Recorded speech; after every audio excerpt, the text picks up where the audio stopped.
বারবার ওই ক্ষমতার চেয়ারে বসে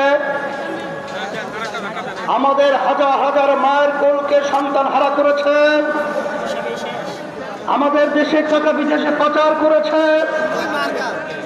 এই দেশকে বারবার চোরের দিক থেকে তামাম দুনিয়ার মধ্যে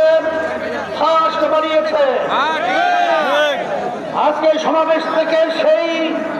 খুনিদেরকে, সেই চাঁদাবাজদেরকে, সেই টাকা পাচারকারীদেরকে যারা বিদেশের দাবিদারি করে আমাদেরকে গোলামের জিঞ্জিরে আবদ্ধ করে রেখেছিল, তাদেরকে সমাবেশ থেকে আজকে আমরা মেসেজ দিতে চাই যে আর খুনিদের জায়গা, আর চাঁদাবাজদের জায়গা, আর বিদেশি টাকা পাচারকারীদের জায়গা, আর আমাদের দেশকে বিদেশের দাবিদার যারা বানাতে চায় তাদের